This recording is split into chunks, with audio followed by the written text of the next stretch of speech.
Hello everybody, welcome to another episode of Dulcimerica. My name is Futch. I'm going to continue on this thing about new tools for your toolbox. Little things that you can have, or big things that you can have, that will help your dulcimer playing a whole bunch. Now I hope you already have one of these in your possession. This is a capo. When I first started playing mountain dulcimer back in the... they didn't have capos, and you had to use a pencil with two rubber bands attached to it that strung around the instrument. It was very awkward and looked very ghetto. But now they have all kinds of cool capos. Most of them you see are the wooden ones. They're shaped kind of like this, but they're wooden, and you have a screw on the side that attaches it to the sides of the fretboard. This is a Dudley brass capo, and this is my favorite one because it's got this quick release lever on there. Can you see that? That's really cool. The thing about the Dudley is that it is metal and your instrument is made of wood, and if you don't use this right, you could totally butcher your instrument. Basically, to set the Dudley up, you want to have that lever closed, and then you want to open this slide. It has a little knob you can turn there. You want to get it just to the left of the fret, make sure that that lever's all the way down, and then you want to turn this knob so that it tightens against the sides of the fretboard. And real snug is good. Real snug is good. Okay, I can't turn that anymore. That's in pretty good position there. Now, you take the lever to the up position and you're ready to rock. So when you're ready to slap the capo on, you simply get it into position, push down a little bit, lower that, and off we go. So what's a capo good for? Well, capos are good for getting us into different keys so that we can play along with others while using the drone. Now, you don't need a capo to play in different keys on the mountain dulcimer. And on the mountain dulcimer, tuned in DAD, we can play in 6 different keys. We can play in D, G, A, and their relative minors, which are B minor, E minor, and F sharp minor. All of those relative minors share the exact same notes and key signatures that the major keys do. Not many people calling for songs in F sharp minor in the jam circles, but if they were, you could put your capo at the 4th fret to be in the key of A and just hit the same notes and everything is just fine. So basically, if you don't want to think about playing a bunch of chords, but along comes the banjo player and wants to play in the key of G, if we're in DAD, our home key is D, and our drones match the D along with the D major scale. If you put the capo at the 3rd fret, and we are using the outside strings, bass string or melody string, to let us know where we need to be, that's where G lives on the bass string, that's where G lives on the melody string. And so right there at the 3rd fret. Now if we play the G major scale, which runs from the 3rd fret to the 10th fret and doesn't use the 6.5 or the 8.5, our drones will now match everything that we play in G.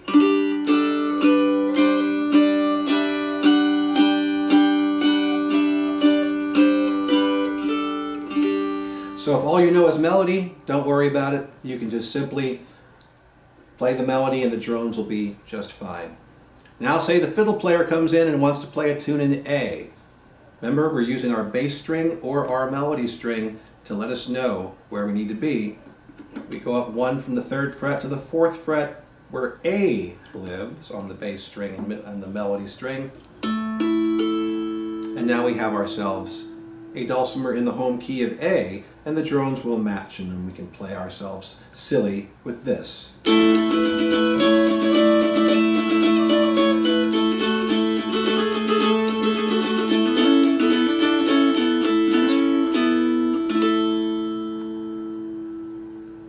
Now I'm going to show you a little secret to transposing when you're in those keys.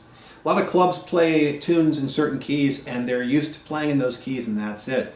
And then they'll go to a different club or they'll be at a jam where someone will call that same tune, but they'll call it in a different key and they'll just sit it out. They'll be like, I know it in D only, I can't play it in any other key. I'm going to give you a little tip on how to use the capo and some memorization, memorization skills to get yourself in the right frame of mind. Without the capo on, and we're playing things in open, the nut, using that nut as a reference point for how you're doing your chords. Let's talk about the 1-4-5 chords. We talked about this a couple of episodes ago. The 1-4-5 chords in any key are based off of the first, the fourth, and the fifth notes of that scale. And then a chord is built up off of each one of those. So for the key of D, the first note of the scale is D, so we build a D major chord off of that. The fourth note of the scale is G, we build a G major chord off of that. The fifth note of the scale is A, we build an A major chord off of that. It's a very, very familiar configuration of chords, 1, 4, and 5. They are the most popular chords, go-to chords, that you'll find in music, the 1, the 4, and the 5, in any key, in any key.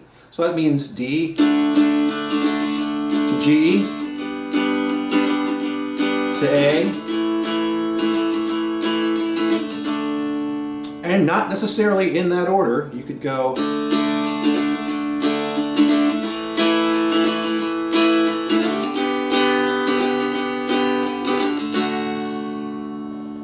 or you could go like this.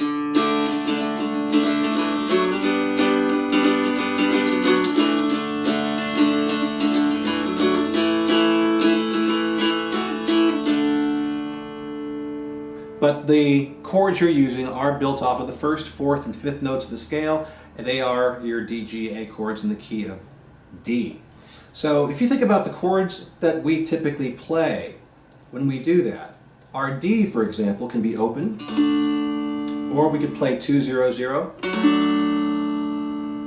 or 0-0-2. Take note of the relationship to where your finger is at when you're playing either over here or over here, and the relationship to the nut. Just get a mental picture of that whole space that you're playing in. Now we'll play our G chord, 3-1-0. Or we might do a 0-1-3. Again, take careful notice of the relationship between where your fingers are located and the nut. Then let's do our A chord. We can do a 1-on-1. Not a full A chord, but good enough for folk music. Or do that 1-2-4 chord. One of the most hated chords in mountain dulcimer world. 4-2-1. Variations on the A chord. Again, take careful note of the relationship of your fingers to the nut. Why do I keep saying that? Because when it comes time to capo into the 3rd fret, to be in the key of G, all of a sudden you might say to yourself, I don't know this song in the key of G, I can't play it. What am I going to do? Well, you can play the chords. 8 times out of 10, you're going to be playing a tune in the jam that's a 1-4-5 chord progression. Well, what chords are they? How do I know what chords they are? You don't even have to know that. All you have to do is remember what you did with your fingers down here when you were playing D, because it'll apply up here. To get your 1-4-5 in G, let's think first about our open chord. Remember the 2-0-0 and the 0-0-2 for the 1 chord? So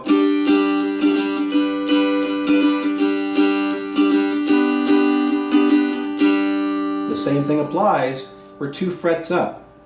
Ignore the 1.5 fret. There's your 1st fret from the nut, and there's the 2nd fret, and that's where we were doing, adding that F sharp into the D major chord. In this case, we're adding a B into the G major chord, but don't even think about that. Think about the shapes alone. So for our 4 chord, remember we did a 3-1-0 G major chord or a 0-1-3, remember that shape? Do the same thing here. It's not the same fret number, but it's the same shape in relationship to the nut. And what do we have?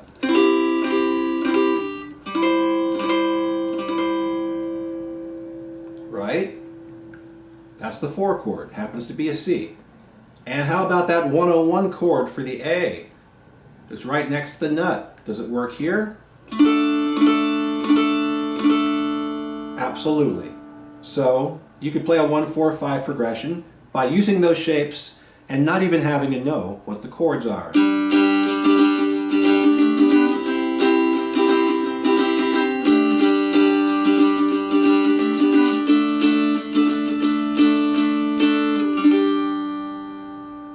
And the same thing applies when you go up here into the key of A. First of all, remember, from the nut, we want to go up 2 frets to get our major third into the middle of our home key, which is A. So we're looking for a C sharp here.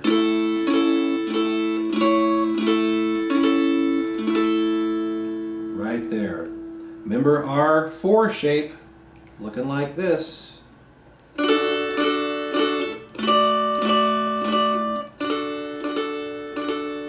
That's a D major chord in the key of A. And the 101 for the 5. Does it work? It certainly does, and that is E major in our instance that we can make there. So can you play 1-4-5 in A using these shapes?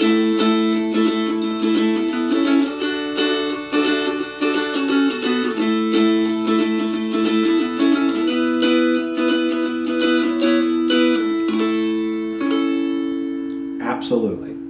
So there's a cool little trick for getting around with the capo, getting into different home keys and messing around just by using chord shapes, even if you don't know what those chords are, although it does help to learn, and we'll do that another time. Anyway, thank you very much for watching Dulcimerica, and I've got some more coming just around the corner. Until next time, I don't want to say play on, I want to say something else. How about enjoy it? Anybody who gets that reference, email me and I'll send you something. Enjoy it!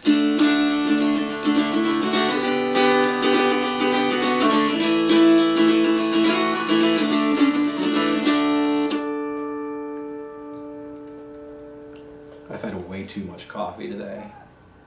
Way too much coffee.